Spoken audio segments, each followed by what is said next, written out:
오늘 본문의 내용을 보면 3명의 사사들이 등장을 합니다.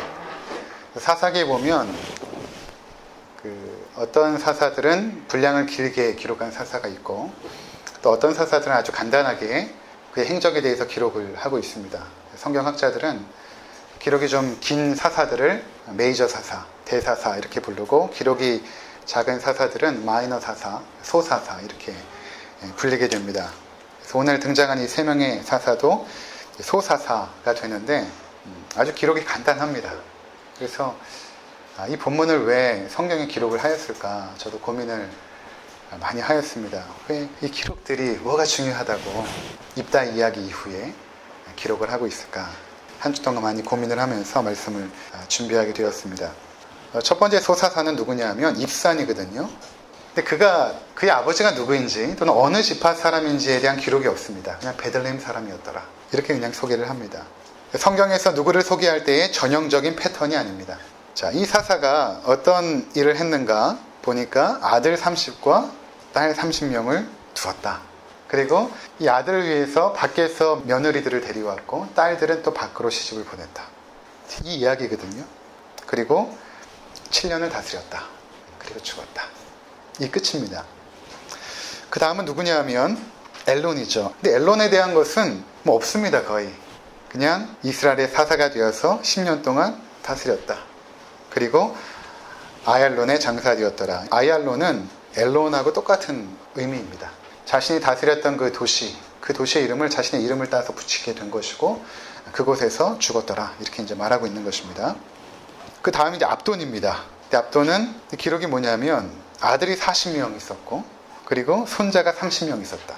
그리고 이들이 다 어린 나귀를 탔다. 그런 이야기입니다. 이것이 과연 의미하는 것이 무엇인가를 오늘 우리가 고민을 해야 되는 것입니다. 첫 번째로 입산이 자녀가 총 60명이 있었잖아요. 아들 30명, 딸 30명. 이것은 무엇을 의미할까요? 한 명의 아내를 통하여서 60명의 자녀를 낳을 수는 없을 것입니다. 아마 입산에게는 여러 명의 아내가 있었다는 것을 보여주는 것입니다. 그리고 그 여러 명의 아내를 통하여 자녀를 낳아서 그 자녀들을 바깥으로부터 며느리들을 데려와서 시집을 보내고, 또 딸들은 바깥으로 시집을 보냈다는 것은 정략적인 결혼을 했음을 보여주는 것입니다. 오늘날도 그렇지 않습니까? 재력가들은 정치적인 기반이 없으니까 좀 돈이 많은 재력가들은 좀 권력이 있는 층의 자제들과 결혼을 하여서 자신의 그 재력을 안전하게 지켜나가는 그런 경우들이 있죠. 서로 상생하며 공존하기에 아주 좋은 구조 아닙니까? 그렇게 결혼을 시켜버리면. 근데 이런 일들이 이미 사사시대에 있었다는 것입니다. 그러니까 입산이라는 사사는 자신이 가지고 있는 그 정치적인 기반을 안정적으로 이끌기 위해서 주변의 좀 부족들 가운데 또는 종족들 가운데 조금 힘이 있고 권력이 있고 재력이 있다고 한다면 자녀들과 결혼을 시켜버린 것입니다. 그 다음에 엘론인데, 엘론은 별다른 것이 없고요. 그리고 압돈입니다. 압돈이 아들 40명과 손자 30명. 그도 마찬가지로 여러 명의 아내를 두었음을 의미하는 것입니다. 왜 손자까지 말하고 있을까? 손자 30명까지. 그것은 자녀들 때뿐만 아니라 아들 때까지도 자신이 가지고 있는 어떤 권력의 기반들을 안정적으로 이끌어갔음을 성경은 기록하고 있는 것입니다.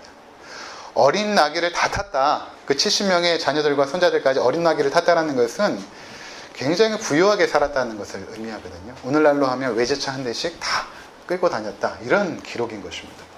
이것이 한편으로는 하나님이 주시는 그 평안의 안정된 축복이 그들에게까지도 임했다라고 해석하는 신학자도 있고, 저도 고민을 많이 했거든요. 무엇을 말하고 있는 것인가를 고민을 많이 했는데, 그런 의미이기보다는 사실은 이 사사시대에 이미 이스라엘의 지도자 그룹에서 좀 변화가 생겼는데, 어떤 변화가 생겼냐면 자신의 부와 권력을 지키기 위한 인간적인 수단들이 계속해서 동원되어지고 사용되어졌음을 우리 가운데 보여주는 것입니다. 당시에 이스라엘 사회가 어떠한 가치를 추구하였고 어떠한 삶의 양식으로 살았는가라는 것을 보여주는 것입니다. 예를 들어서 이런 거죠. 오늘날로 따져보면 삼성의 이재용 회장이 굉장히 부유하게 살았더라. 그 자녀들이 몇 명이었고 다 외제차를 끌었더라. 이렇게 되면 아무 문제가 없습니다. 그런데 어느 대형교회 어느 목사님이 자녀들에게 외제차를 다 한 대씩 사줬더라. 이렇게 되어졌을 때에 이것이 기록으로 남겨져서 후대에 전달되어졌을 때에 하나님께서 무엇을 가르쳐주고 싶었는가 하는 것입니다. 무슨 말입니까? 그들도 세상 사람들과 같이 똑같은 것을 추구하고 똑같은 삶의 양식으로 살았다 라는 것을 지금 우리 가운데 보여주고 있는 것입니다. 우리가 이 부분을 이해하기 위해서는 신명기 17장을 먼저 봐야 됩니다. 신명기 17장 14절부터 17절까지 내가 내 하나님 여호와께서 내게 주시는 땅에 이르러 그 땅을 차지하고 거주할 때에 만일 우리도 우리 주위의 모든 민족들 같이 우리 위에 왕을 세워야겠다 생각이 나거든 반드시 내 하나님 여호와께서 택하신 자를 내 위에 왕으로 세울 것이며 내 위에 왕을 세우려면 내 형제 중에서 한 사람을 할 것이요 내 형제 아닌 타국인을 내 위에 세우지 말 것이며 그는 병마를 많이 두지 말 것이요 병마를 많이 얻으려고 그 백성을 애굽으로 돌아가게 하지 말 것이니 이는 여호와께서 너에게 이르시기를 너희가 이후에는 그 길로 다시 돌아가지 말 것이라 하셨음이며 그에게 아내를 많이 두어 그의 마음이 미혹되지 하게 말 것이며 자기를 위하여 은금을 많이 쌓지 말 것이니라. 아멘. 원래 하나님께서 가나안 땅에서 원했던 그 하나님 백성의 모습은 철저하게 평등의 공동체였습니다. 하나님께서 왕으로 다스리시되 그분의 다스림은 기록된 율법의 말씀을 통하여 통치가 되어주고 그 말씀 앞에 모든 백성들은 평등하게 서는 것입니다. 지금도 마찬가지거든요. 하나님 나라는 평등의 공동체입니다. 그런데 하나님께서 무엇을 아셨냐면 이스라엘 백성이 가나안 땅에 들어갔을 때 분명히 주변의 나라들처럼 왕을 세우기를 원할 것이다. 그것을 이미 알았던 것입니다. 그래서 만일 너희가 왕을 세우려고 한다면 반드시 몇 가지 조건이 있다 라고 하면서 신명기에 이 기록을 남긴 것입니다. 그리고 사사기는 신명기적 역사서라고 말하는데 무슨 의미냐 하면 이 신명기에서 하나님께서 하신 말씀이 과연 사사시대에 어떻게 펼쳐지는가를 사사기는 기록하고 있다는 것입니다. 그러니까 오늘 입상과 엘론과 압돈의 이 기록은 이 신명기와 이 신명기 말씀과 비교하여서 그들이 어떻게 하나님의 말씀에 불순종했는가를 보여주고 있는 것입니다. 여기 왕의 조건을 보면 첫 번째가 무엇인가 하면 여호와께서 택한 자를 세워야 한다는 것입니다. 왜 그럴까요? 왜 여호와께서 택한 자를 세워야 할까요? 글쎄 인간들은 외모를 보거든요. 근데 하나님은 중심을 보십니다. 이게 다윗 왕을 세울 때의 하나님의 말씀입니다. 너희들은 외모를 보지만 나 여호와는 중심을 보시니라. 외모를 본다는 것은 그 사람이 얼마나 건장하고 잘생겼는가를 보는 것이 아니라 그가 갖춘 학벌, 그가 가진 배경, 그가 가진 실력, 능력, 눈에 보여지는 것들 그것을 통해서 우리에게 얼마만큼의 유익을 줄 수 있는가를 인간들은 계산을 하여서 사람을 세운다는 것이죠. 근데 하나님의 방식은 결코 그렇지 않았습니다. 지금까지의 사사들을 세운 모습을 보면 어떤 사람은 장애가 있었고 어떤 사람은 하나님의 임재 앞에서도 하나님을 의심하고 두려워하고 그랬던 자들이었죠. 또 그 당시에 천대받던 여성이었고 하나님께서 세우신 사람들은 그렇습니다. 근데 하나님은 그의 중심을 보시고 그를 통하여 하나님 나라를 세워가시죠. 그래서 하나님의 영광을 나타내십니다. 근데 인간들은 그렇게 하지 않습니다. 인간들은 자기의 유익에 합당한 사람들을 왕으로 세워나가는 것입니다. 처음에는 사사기에서 사사들을 누가 세웠냐면 하나님이 세우십니다. 그런데 시간이 지날수록 사사들을 누가 세우는가? 인간들이 세우기 시작합니다. 아비멜렉이 그렇지 않았습니까? 기드온의 아들 아비멜렉. 사사기 9장 6절 한번 보도록 하겠습니다. 세겜의 모든 사람과 밀로 모든 족속이 모여서 세겜에 있는 상수리 나무 기둥 아래 아비멜렉을 왕으로 삼은지라. 사람들이 왕을 세웠다. 입다도 마찬가지 아닙니까? 입다도 장로들의 회의에서 그를 추방하였지만 나중에 장로들이 찾아가서 우리를 다스려 주십시오 라고 요청하지 않습니까? 사람들이 세우기 시작합니다.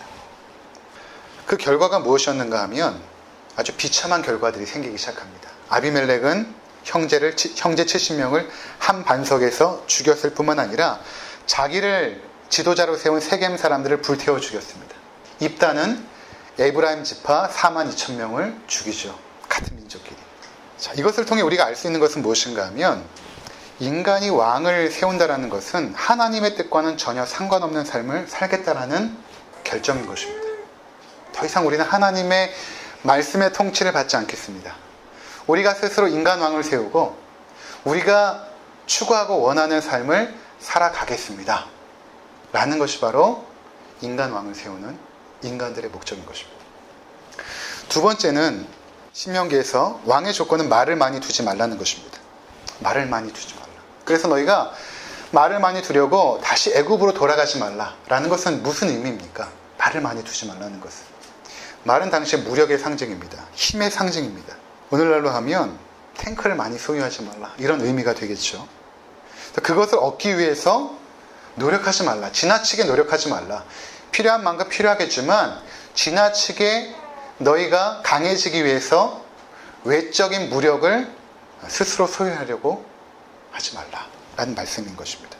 이것은 어떤 의미가 있냐면 하나님의 백성의 강함, 하나님의 백성의 안보, 안정은 우리가 노력하여서 획득하는 무력에 있지 않다는 것입니다. 그런데 소사사들의 모습을 보면 힘을 확보하기 위해서 노력을 하고 있죠. 자신의 권력을 안정적으로 계속해서 손자때까지 유지하기 위해서 그들은 무언가를 계속 노력하고 세상적인 방법을 동원하고 있었다는 것입니다. 그러니까 입다만 보아도 그렇지 않습니까? 자신이 추구하는 삶의 목표가 무엇이었냐면 이스라엘의 지도자가 되는 것입니다. 그래서 전쟁에 나가기 앞서서 사람을 번제로 드리겠다라고 서원을 합니다. 그리고 그 서원을 지키죠. 그리고 지도자가 되어집니다. 그러니까 그 당시에 대부분의 사람들이, 사사들은 대표거든요. 하나님의 백성의 대표입니다. 대부분의 사람들이 이러한 삶을 추구하였다. 힘을 갖기 위해서, 권력을 갖기 위해서, 뭔가 부유함을 얻기 위해서 그들은 세상적인 삶의 양식과 세상적인 가치를 끊임없이 추구하며 살았더라 라고 기록하고 있는 것입니다. 근데 이것이 왜 문제가 되는가 하면 우리가 이런 것들을 추구하기 시작하면서부터 하나님으로부터 멀어집니다. 지도자뿐만 아니라 성도들도 마찬가지로 권력과 물질을 가까이 하면 가까이 할수록 하나님으로부터 멀어집니다. 하나님께서 이것을 너희가 지나치게 소유하지 말라. 너희의 삶의 안정은 하나님께로부터 오기 때문에 그렇게 말씀하셨던 것입니다. 세 번째는 아내를 많이 두지 말라 이렇게 말했던 것이죠. 이것도 정략적 결혼을 의미하는 것이거든요. 그러니까 그 스스로 얻은 그 힘과 권력을 확보하기 위해서 그래서 안전하게 지키는 방식이 정략적 결혼인데 그것들을 하지 말라. 네 번째는 은금을 많이 쌓지 말라는 것입니다. 물질적 부요함을 추구하지 말라. 그런데 압돈의 경우에 손자들까지도 어린 나귀를 다 탔다. 제가 전에 신학교 때 대학교 한 2, 3학년 때였는데 또 부천에 있는 어떤 목사님이 오셔가지고 신학생들에게 설교를 하시는데 뭐 그분의 내용이 그거예요. 가난하고 어렵게 살았지만 목사가 되고 나서 잘 살게 됐다. 이런 내용인데 굳이 그 말씀까지 하실 필요는 없었는데 그 당시에 최고급 승용차를 언급하면서 지금은 내가 얼마짜리 양복에 이러한 차를 타고 있습니다. 이렇게 이제 자랑을 하시더라고요. 근데 그분 다음에 강사가 누구였냐면 북한에 선교하시는 선교사님이었거든요. 학생들이 혼란이 되는 거예요. 어떠한 삶을 추구해야 되는가? 목숨을 내걸고 북한에 선교하시는 선교사님의 삶, 목사가 되고 비싼 양복에 고급 승용차를 타는 그 목사님의 삶. 굉장히 아이러니했던 그때 수련회가 떠오릅니다. 근데 성경은 지금 뭐라고 말하고 있냐면 그 당시의 지도자들이 이런 것들을 추구하고 살았다. 이것은 바로 지도자의 타락은 하나님 백성 전체의 타락을 의미하는 것입니다. 왜 그럴까요? 그를 누가 세웠습니까? 이스라엘 백성이 세운 것입니다. 지난주에 제가 말씀드렸던 명성교회 세습 문제, 그게 꼭 김삼환 목사님과 그 아들 김하나 목사님만의 문제겠습니까? 아닙니다. 그분을 세우고 그분을 추종하는 성도들은 또 무엇입니까? 그는 전체가 타락했다는 것입니다. 전체가. 전혀 분별력이 없이.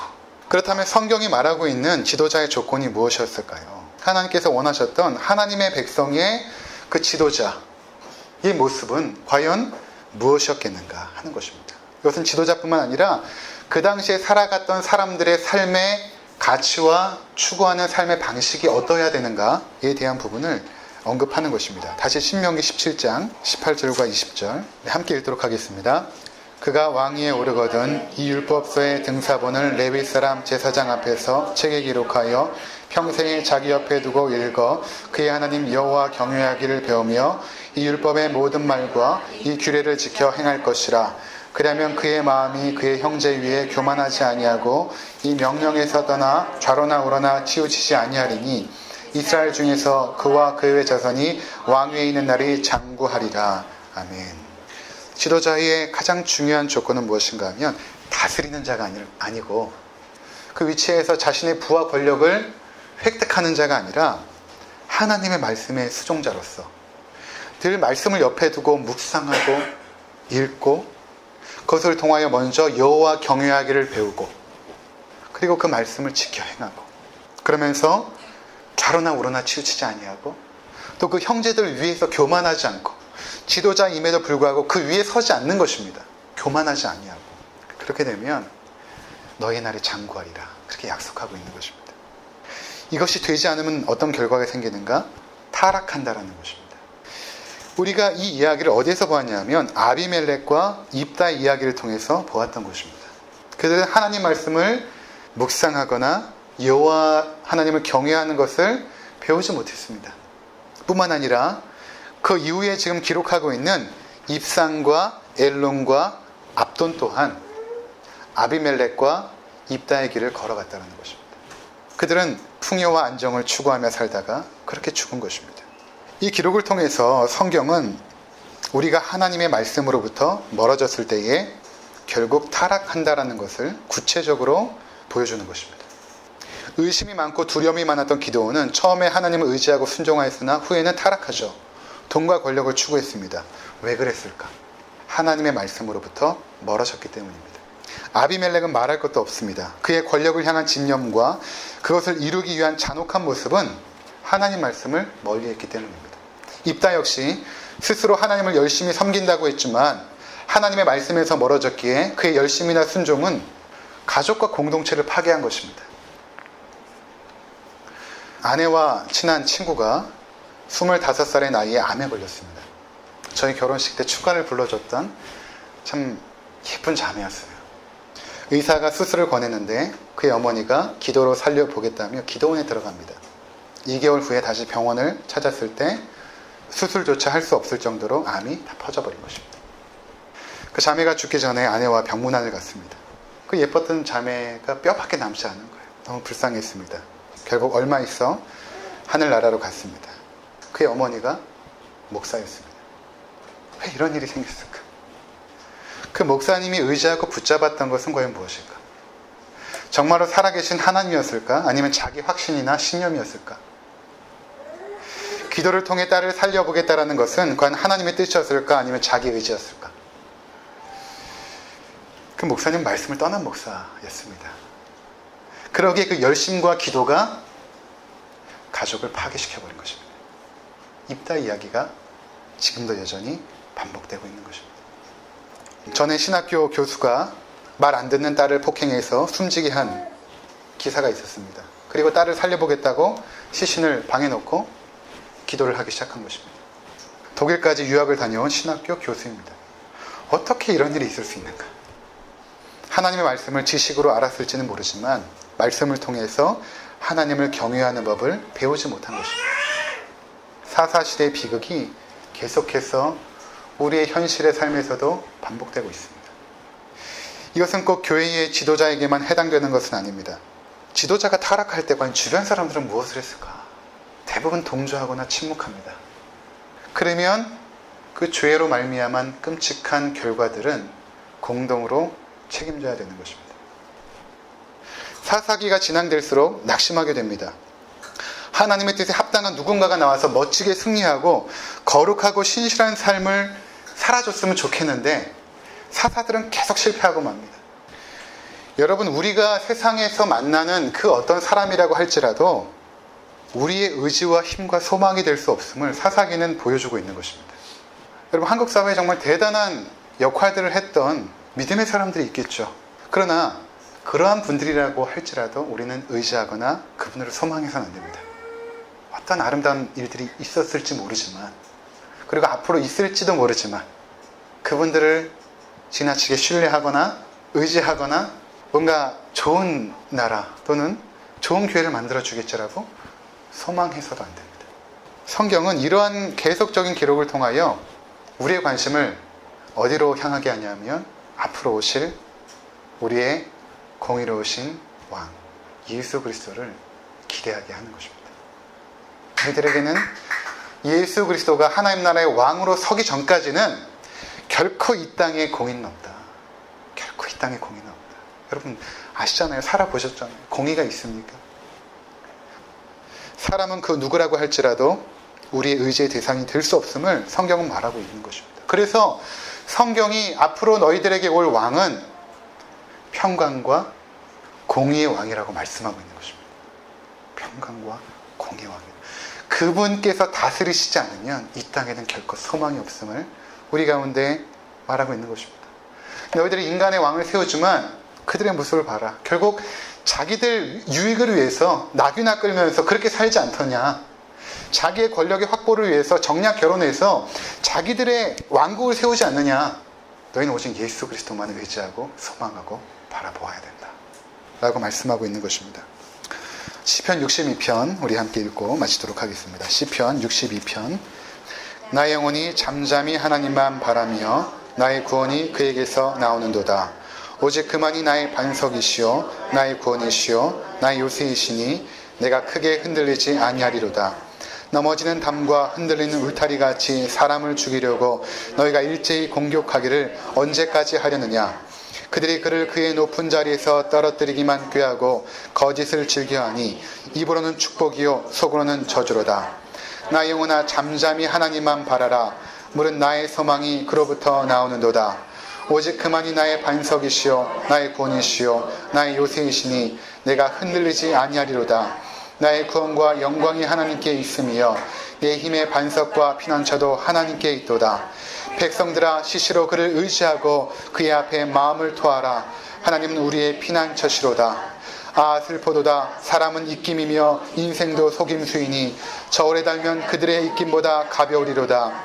포악을 의지하지 말며 탈취한 것으로 허망해지지 말며 재물인으로도 거기에 마음을 두지 말지어다. 하나님이 한두 번 하신 말씀을 내가 들었나니 권능은 하나님께 속하였다 하셨도다. 주여 인자함은 주께 속하였사오니 주께서 각 사람이 행한 대로 갚으심이니이다. 아멘. 9절에 아슬프도다. 사람은 입김입니다.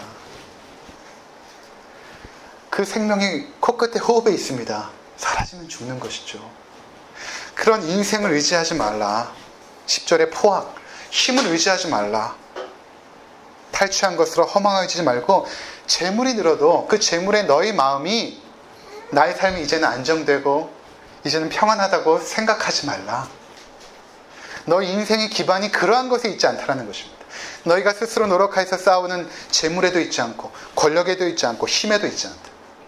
그 모든 것들은 흔들리고 무너지는 것들이다. 오직 너희들은 오직 하나님만 바라보아라.